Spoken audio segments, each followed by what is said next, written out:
नमस्कार दोस्तों, कैसे हैं आप सभी। मैं आपका अपना दोस्त संजीव सिंह स्वागत करता हूं आप सभी का एक बार फिर से कृतार्थ अकेडमी के इस प्लेटफॉर्म पर। तो चलिए दोस्तों, आज की कक्षा नंबर 24 शुरुआत करने जा रहे हैं। आज की कक्षा नंबर 24 का पहला प्रश्न देखिए क्या पूछता है। प्रश्न संख्या 481, क्वेश्चन नंबर 481। इसमें क्या पूछा है, which of the following has a fusiform root. यह पूछ रहा है, बताइए निम्न में से कौन सा फल जो है या कौन सा जड़ जो है वह फूजीफॉर्म जड़ है। आपके चार ऑप्शन है। ऑप्शन ए बीट रूट चकुंदर, ऑप्शन बी रेडिश मूली, ऑप्शन सी कैरेट गाजर, ऑप्शन डी पोटैटो यानी कि आलू। दोस्तों इस प्रश्न का सही उत्तर है ऑप्शन नंबर बी रेडिश। जो आपका मूली जो होती है वो एक प्रकार की फूजीफॉर्म रूट होती है। अब मैं थोड़ा सा बता देता हूँ आपको, इंफॉर्मेशन ऐड कर देता हूँ फूजीफॉर्म रूट आखिर होती क्या है। देखिए जितने भी जड़ें वाले जितने भी पौधे होते हैं या फल होते हैं, सब्जियां होती हैं, वो तीन कैटेगरी की होती हैं। वो अकॉर्डिंग टू देयर शेप, उनकी बनावट के हिसाब से उनके तीन प्रकार होते हैं। पहला होता है आपका, आप यहीं से शुरुआत कर लीजिए, फूजीफॉर्म। फूजीफॉर्म होती है, देखिए कोई भी जो मूली गाजर या किसी भी तरह का कोई भी फल होता है तो उसकी अपनी एक निश्चित शेप होती है, ठीक है। तो ये जड़ के विषय में पूछ रहा है। तो जड़ क्या होता है, इसके तीन भाग होते हैं। किसी भी फ्रूट के या किसी के भी तीन भाग होते हैं। एक होता है सबसे ऊपरी हिस्सा, जैसे हम कहते हैं टॉप, ठीक है। अगर मैं मूली बनाता हूं, सॉरी, यदि मैं एक डायग्राम बना के दिखा दूं आपको मूली का, तो ये कुछ इस प्रकार से बनेगा, ठीक है। ठीक है, ये अगर मेरी मूली है तो इसमें देखिए क्या होता है मूली के अंदर। तो ये फूजीफॉर्म वो जड़ें होती हैं जिनके अंदर जो क्या है, जो थोड़ा सा मतलब सेंटर के आसपास, देखिए तीन हिस्से हैं। एक है ऊपरी हिस्सा टॉप, एक है मिडल और एक है बॉटम, ठीक है। तो फूजी फॉर्म में क्या होता है, जो कि आपका जो सेंटर वाला हिस्सा होता है वो सबसे ज्यादा चौड़ा होता है, वाइडर होता है, ठीक है। बाकी के जो दो हिस्से होते हैं टॉप और बॉटम वाले जो हिस्से हैं, ये आपके पेंसिल की छिली हुई पेंसिल के समान कह लीजिए, नुकीले होते हैं दोनों तरफ से, ऊपर का और नीचे का हिस्सा, ठीक है। जो इस प्रकार की शेप होती हैं जड़ों की, उन्हें हम फूजीफॉर्म रूट कहते हैं। और दूसरी जड़ें होती हैं हमारी, एक होती है कोनिकल। कोनिकल तो आप समझते ही होंगे, त्रिशंकु आकार। त्रिशंकु आकार, जैसे मैं गाजर ले लेता हूँ, गाजर हमारा जो है कैरेट, वह त्रिशंकु जड़ों का उदाहरण है। गाजर अगर मैं मानता हूं तो मेरी गाजर क्या है, चाहे कैसी भी होगी तो एंड में जाके एकदम ऐसे हो रही होगी, ठीक है, ऐसे। तो गाजर में क्या है, कोनिकल वो होती हैं जो जिनकी शेप त्रिशंकु के आकार की होती है, ठीक है। मतलब जिनका जो टॉप है वो टॉप पे सबसे ज्यादा चौड़े होते हैं, ठीक है। और नीचे बॉटम में जाते जाते वो एकदम वो उनकी शेप चेंज हो जाती है, ठीक है। अब मैं तीसरा बताता हूं। तीसरी आपकी शेप होती है मटके के आकार की शेप। इसे हम कहते हैं जैसे आपने देखा होगा, चकुंदर देखा होगा या शलगम देखी होगी, तो चकुंदर या शलगम इस प्रकार की होती है, ठीक है। देखिए तीनों में खास बात यह है कि नीचे वाला जो हिस्सा है उन तीनों का एक जैसा ही होता है, मतलब टेपर्ड होता है, ठीक है। और जो ऊपरी जो हिस्सा है उनका तीनों का अलग है। इसी वजह से इन तीनों के जो है अलग अलग ब्रांच है। ये कुछ देखिए इसका आपको मटके जैसे दिख रहा है, यानी कि ये ऊपर से एकदम से तो चौड़ा है और नीचे एकदम आकर टेपर हो जाता है। तो ये जो होते हैं ये आपके मटके वाली शेप होती है। और ये उसमें तीसरी वाली जो रूट होती है आपकी उसमें आते हैं। चलिए दोस्तों अगले प्रश्न की तरफ बढ़ते हैं। प्रश्न संख्या 482, क्वेश्चन नंबर 482। ये क्या पूछ रहा है, the nuclear membrane is absent in the cell of organism which belonging to which kingdom. यह पूछ रहा है, बताइए कि वो जीव जिसके कोशिका के अंदर नाभिकीय भित्ति या नाभिकीय झिल्ली नहीं होती। दोबारा सुन लीजिए, वे जीव जिनके अंदर नाभिक भित्ति नहीं होती है, नाभिकीय मेम्ब्रेन झिल्ली नहीं होती है, वे किस प्रजाति से संबंध रखते हैं। आपके चार ऑप्शन है। Option A Monera, option B Fungi, option C Plantae, option D Protista. दोस्तों इस प्रश्न का सही उत्तर है option number A Monera. Monera जो है आपके ये ऐसे ही किंगडम से रिलेशन रखते हैं, इसी किंगडम में आते हैं, इसी कैटेगरी में फॉल करते हैं। चलिए दोस्तों अगले प्रश्न की तरफ बढ़ते हैं। प्रश्न संख्या 483, क्वेश्चन नंबर 483। ये क्या पूछ रहा है, which of the following is the first stage of mitosis. देखिए इसके लिए आपको पता होना चाहिए मिटोसिस नाम का एक प्रोसेस होता है। अभी पहले इसका ऑप्शन देंगे, आंसर पता होगा तो उसके बाद आगे डिस्कस करते हैं। ये पूछ रहा है, बताइए कि मिटोसिस की जो पहली जो स्टेज होती है, पहला चरण जो होता है वह क्या कहलाता है? आपके चार ऑप्शन है। Option A prophase, option B metaphase, option C anaphase, option D telophase. दोस्तों इस प्रश्न का सही उत्तर है ऑप्शन नंबर ए प्रोफेस। मैं आपकी जानकारी के लिए ऐड कर दूं, मिटोसिस नामक जो है एक ऐसा प्रोसेस होता है जिसके अंदर एक कोशिकीय जो जीव होते हैं, वे सिंगल सेल जो ऑर्गेनिज्म होते हैं, वो अपने आप को दो हिस्सों में डिवाइड कर लेते हैं, दो डॉटर सेल्स में। ठीक है, एक ये हो गया, एक ये हो गया। ठीक है, मतलब अपने आगे जनरेशन बढ़ाने के लिए ये अपने आप को दो डॉटर सेल्स में कन्वर्ट कर लेते हैं। डॉटर का मतलब एक तरह से कह लीजिए महिला महिला कोशिका में कन्वर्ट कर लेते हैं। ठीक है, क्योंकि पुरुष कोशिका से ये कभी आगे इनकी जनरेशन बढ़ नहीं पाएगी, इसीलिए इन्हें महिला कोशिका बोलते हैं या डॉटर सेल बोलते हैं, बेटी कोशिका भी बोल सकते हैं। ठीक है, तो दो में टूटते हैं, ये इनका विखंडन दो में होता है। तो अब देखिए यही यही प्रोसेस जो है मिटोसिस प्रोसेस कहलाता है, लेकिन ये एकदम से नहीं होता। इसके इन दोनों के प्रोसेस में, मतलब एक से दो में कन्वर्ट होने के बीच में इन्हें चार प्रोसेस से गुजरना होता है, चार चरणों से गुजरना होता है। वो चारों स्टेज में आपको याद करा देता हूं, इसे आप ऐसे याद कर लीजिए, P M A T, P mat करके याद कर लीजिए। ठीक है, ये चार स्टेज होती हैं, चार स्टेज के बाद वो दो डॉटर सेल्स में कन्वर्ट होता है। तो आपके जो ऑप्शन है, option number A prophase, option number B metaphase, option number C anaphase, option number D telophase. ठीक है, तो इस प्रश्न का जो सबसे पहली स्टेज का उत्तर होता है ये प्रोफेस। पहली स्टेज कहलाती है आपकी प्रोफेस। ठीक है, सेकंड स्टेज कहलाती है आपकी मेटाफेस, ये option number B. Third stage कहलाती है आपकी एनाफेस, ऑप्शन नंबर सी। और फोर्थ स्टेज आपकी कहलाती है टेलोफेस। चलिए दोस्तों अगले प्रश्न की तरफ बढ़ते हैं। प्रश्न संख्या 484, इसने क्या पूछा है? Francium is highly radioactive, it's longest lived isotope francium 233 has a half life of only. देखिए किसी भी रेडियोधर्मी जो एलिमेंट्स होते हैं, रेडियो एक्टिव एलिमेंट्स जितने भी होते हैं, उन सभी की अपनी एक लाइफ होती है, लाइफ टाइम पीरियड होता है। मतलब वो कितने समय तक जिंदा रहते हैं, या मतलब जिंदा का है कि वो अपनी ऊर्जा कितने समय में खत्म कर देते हैं और वो एक प्रकार से पूरी तरह से एनर्जी उनसे निकल जाती है। तो देखिए इसका जो समय काल होता है वो हाफ लाइफ में नापा जाता है।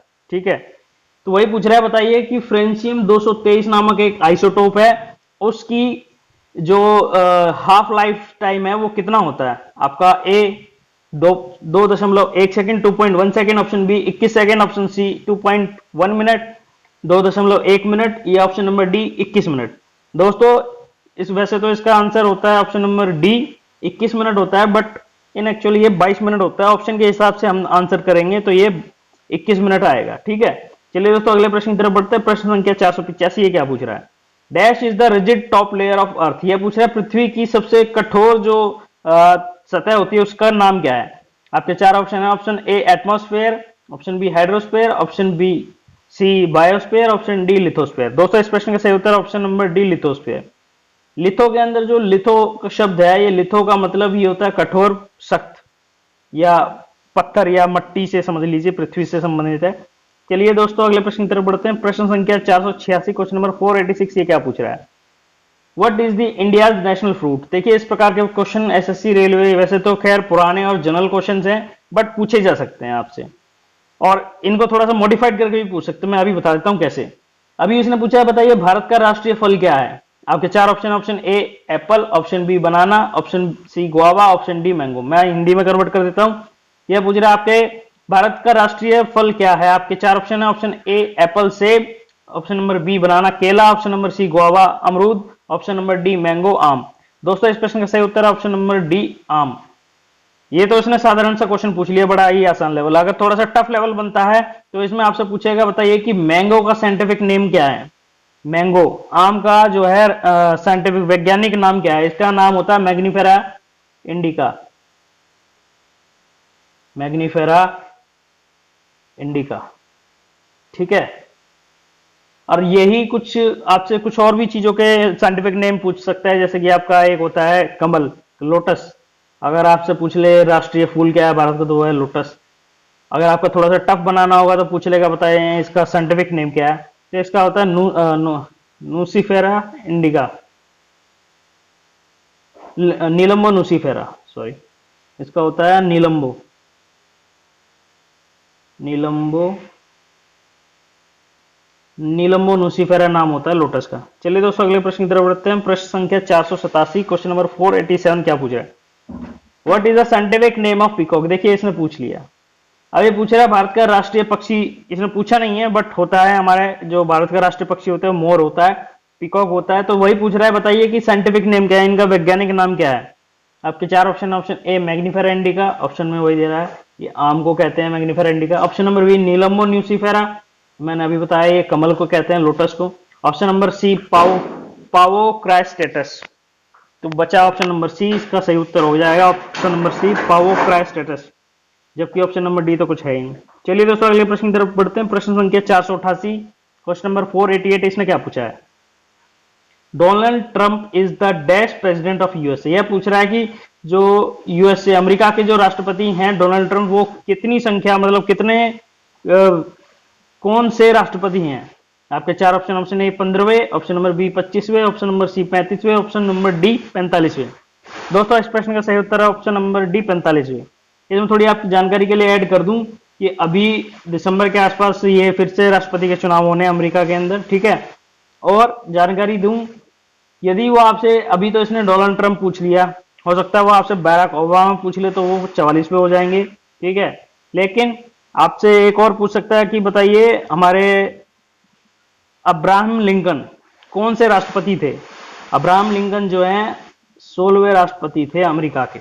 चलिए दोस्तों अब मैं थोड़ी सी आपकी और जानकारी ऐड कर दूं। ये तो चलिए इन्होंने अमेरिका के पूछ लिए, भारत का पूछ सकता है आपसे, बड़ा ही जनरल सा क्वेश्चन है।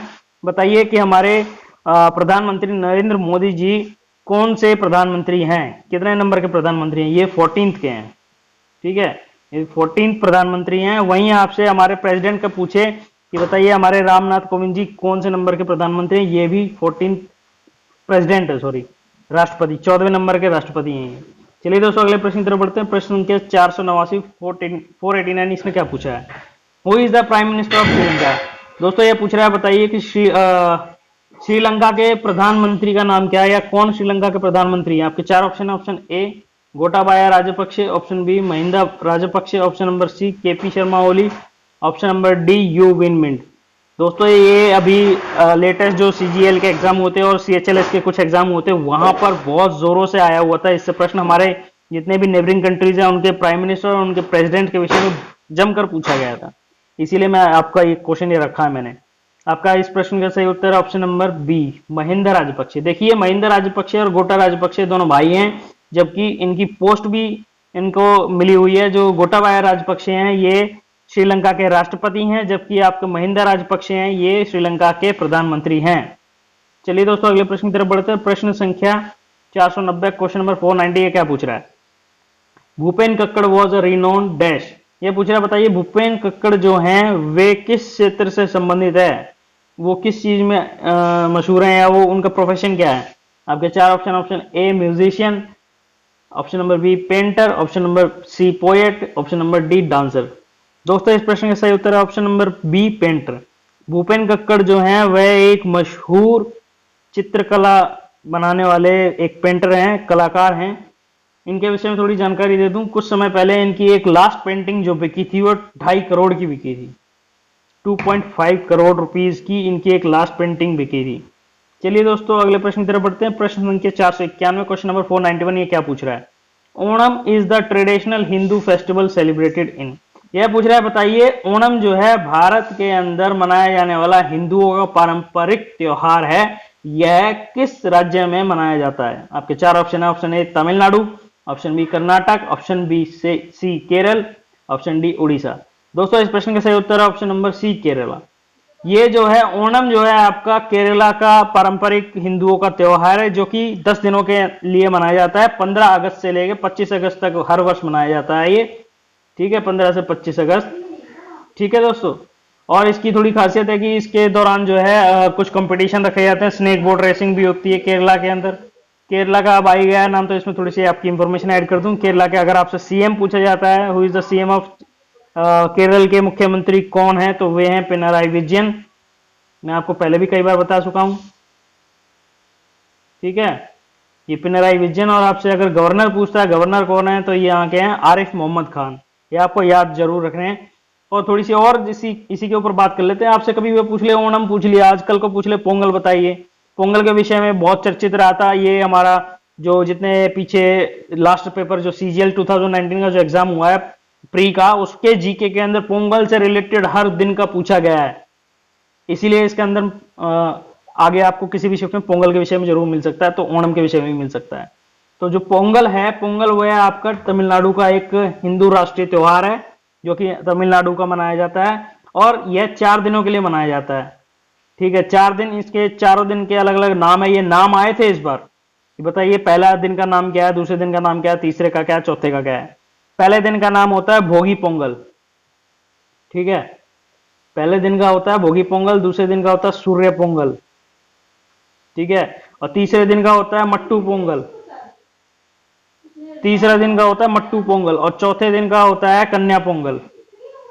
चलिए दोस्तों, अगले प्रश्न की तरफ बढ़ते हैं। प्रश्न संख्या 491, क्वेश्चन नंबर 492 क्या कहता है?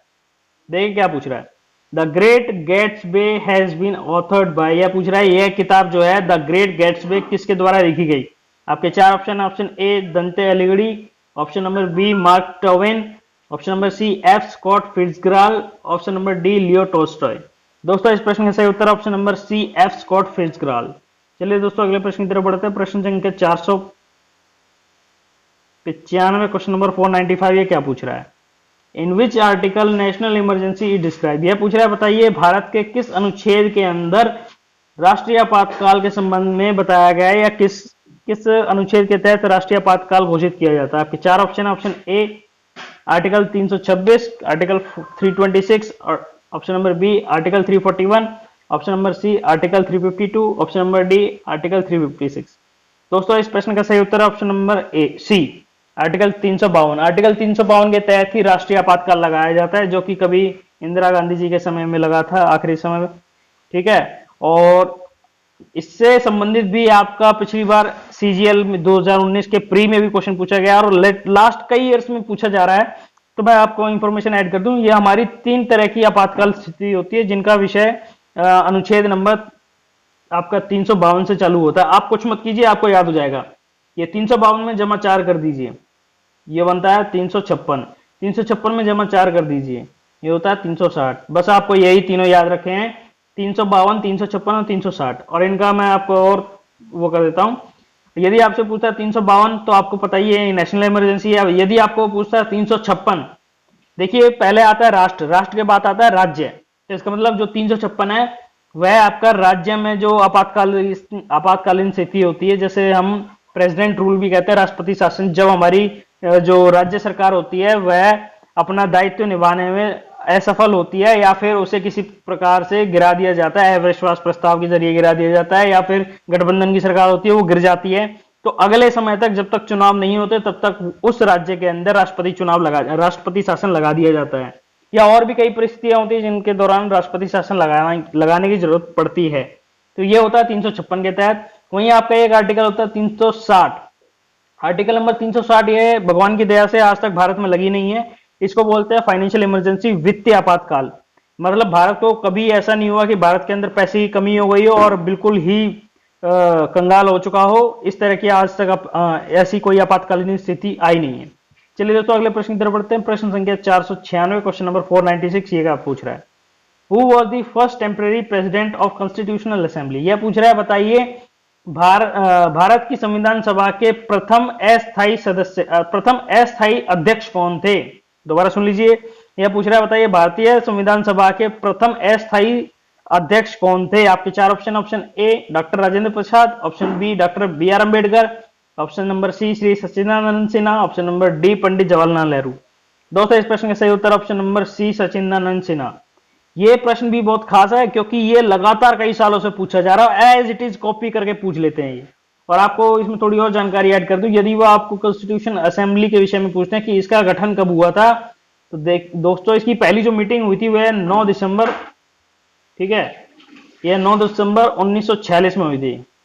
9 दिसंबर 1946 को हुई थी, जिसमें ये पहले अस्थायी, सर्वसम्मति से पहले अस्थायी अध्यक्ष चुने गए थे। वहीं 3 दिन बाद इनकी दूसरी मीटिंग हुई थी, जिसमें 11 दिसंबर 1946 को, जिसके अंदर डॉक्टर राजेंद्र प्रसाद जी को स्थायी परमानेंट अध्यक्ष चुना गया था। चलिए दोस्तों अगले प्रश्न की तरफ बढ़ते हैं। प्रश्न संख्या 497, क्वेश्चन नंबर 497, ये क्या पूछ रहा है? Government of India nominated which of the following for the UNESCO world heritage 2020।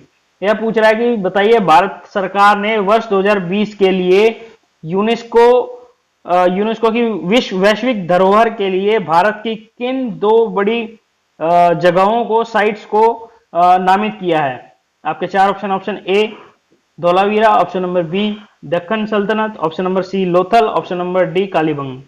दोस्तों इस प्रश्न का सही उत्तर है option number A Dholavira, option number B Deccan Sultanat. ये दोनों ही ऐसी साइट्स हैं जिनको हमारी भारत सरकार ने नॉमिनेशन भेजा है वर्ल्ड हेरिटेज के लिए। इसमें मैं आपको थोड़ी जानकारी ऐड कर दूं, जो लोथल है वो ऑलरेडी एक वर्ल्ड हेरिटेज साइट है भारत की, जो कि आपका गुजरात के अहमदाबाद में स्थित है। जबकि आप धौलावीरा की बात करें तो ये कच्छ में स्थित है, गुजरात में ही है ये भी। और जबकि आपकी दक्कन सल्तनत की बात करें, दक्कन सल्तनत जो है आपके, इसके अंदर 4 जो है मॉन्यूमेंट्स आते हैं, 4 इमारतें आती है। कुछ इसके अंदर किले आते हैं और कुछ इसके अंदर इमारतें आती हैं। चलिए दोस्तों अगले प्रश्न की तरफ बढ़ते हैं। प्रश्न संख्या 498, क्वेश्चन नंबर 498, ये क्या पूछ रहा है? Gol Gumbaz is a mausoleum of which of the following king. यह पूछ रहा है बताइए कि गोल गुंबज जो है निम्न में से किस राजा की कब्रगाह है? आपके 4 option. Option A Nadir Shah, option B Mohammad bin Tughlaq, option number C Mohammad Adil Shah, option number D Firoz Shah Tughlaq. दोस्तों इस प्रश्न का सही उत्तर option number C Mohammad Adil Shah.